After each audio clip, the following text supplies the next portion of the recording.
নমস্কার বন্ধুরা, আপনারা সবাই কেমন আছেন? আশা করি ভালো আছেন। তো আজকে লাইফ সার্টিফিকেট নিয়ে একটা নতুন আপডেট নিয়ে এলাম। সেটা হচ্ছে আপনাদের অনেকেরই প্রশ্ন হচ্ছে যে এই লাইফ সার্টিফিকেট আপনারা অনলাইনে কোনো জমা দিতে পারবেন কিনা বা অনলাইনে জমা দেওয়ার কোনো প্রসেস আছে কিনা। তো সেই নিয়ে আজকের ভিডিও। তো বন্ধুরা, যারা এখনও চ্যানেলটা সাবস্ক্রাইব করেননি অবশ্যই চ্যানেলটা সাবস্ক্রাইব করুন, সঙ্গে থাকুন। আরও অনেক কিছু আপডেট পেয়ে যাবেন স্টেট ব্যাংকের, এবং যখনই কোনো নতুন নিয়ম চেঞ্জ হবে বা আরও অনেক কিছু জানার আছে আপনাদের, সেগুলো সবই জানতে পারবেন। তো বন্ধুরা, চলুন সরাসরি ভিডিও যা হোক। তো এখানে হচ্ছে লাইফ সার্টিফিকেটের আপডেট আমি লিখে এখানে নিয়ে এসেছি। তো আপনাদের অনেকেরই প্রশ্ন হচ্ছে এই লাইফ সার্টিফিকেট আপনারা অনলাইনে জীবন প্রমাণ যে অ্যাপ আছে ওই অ্যাপের মাধ্যমে জমা দিতে পারবেন কিনা। তো জীবন প্রমাণ অ্যাপের মাধ্যমে লাইফ সার্টিফিকেট জমা দেওয়া যাবে? উত্তর হচ্ছে হ্যাঁ, আপনারা জীবন প্রমাণ অ্যাপের মাধ্যমে লাইফ সার্টিফিকেট জমা দিতে পারবেন।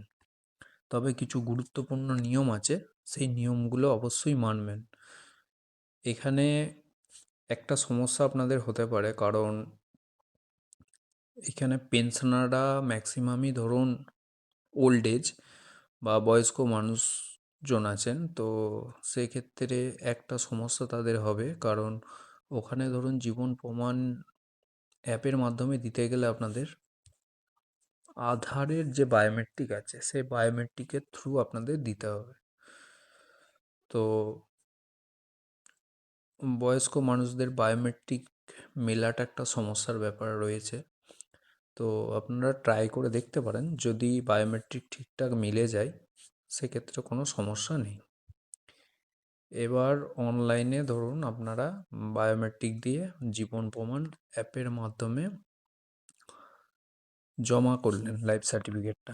এবার সেক্ষেত্রে আপনাদের একটা দুটো পয়েন্ট খেয়াল রাখতে হবে।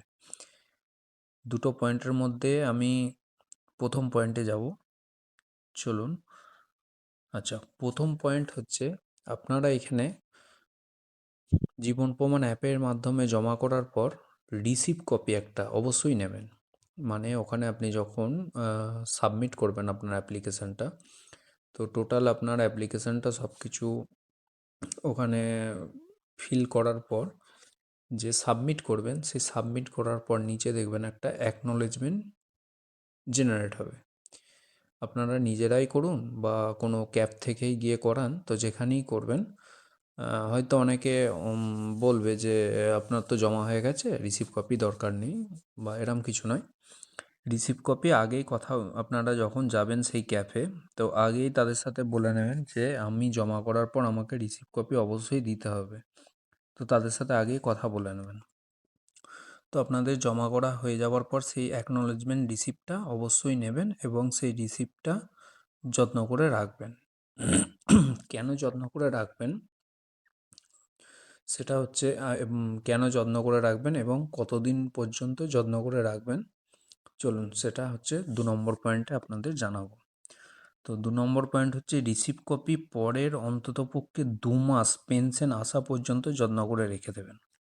কারণ এখানে বলি আপনাদের, যদি কোনো কারণে ধরুন অনলাইনের মাধ্যমে যদি কোনো মাঝখানে ধরুন ডেটা মিস হলো বা কোনো কারণে এরর এসে গেল, বা কোনো অনলাইনে ধরুন মিস হলো কিছু একটা, তো সেটা আপনি বুঝতে পারবেন কি নেক্সট 2 মাস আপনার পেনশন ঢোকা পর্যন্ত আপনি সেটা বুঝতে পারবেন।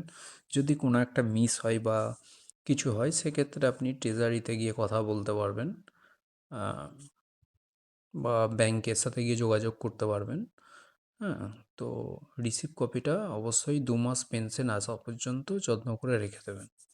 এবার যখন আপনার দেখলেন 2 মাস মোটামুটি পেনশন ঢুকছে ঠিকঠাক, পেনশন ক্রেডিট হতে কোনো সমস্যা নেই বা আপনি পেনশন ঠিকঠাক পাচ্ছেন, তখন মোটামুটি আপনি শিওর হয়েই যেতে পারেন যে আমার কোনো সমস্যা হয়নি। এই হচ্ছে আজকের আপডেট। তো অনেকেরই প্রশ্ন ছিল যে জীবন প্রমাণ অ্যাপের মাধ্যমে দিতে পারবো কি না। হ্যাঁ, তো সেই জন্যই আজকের এই ভিডিওটা নিয়ে আসা।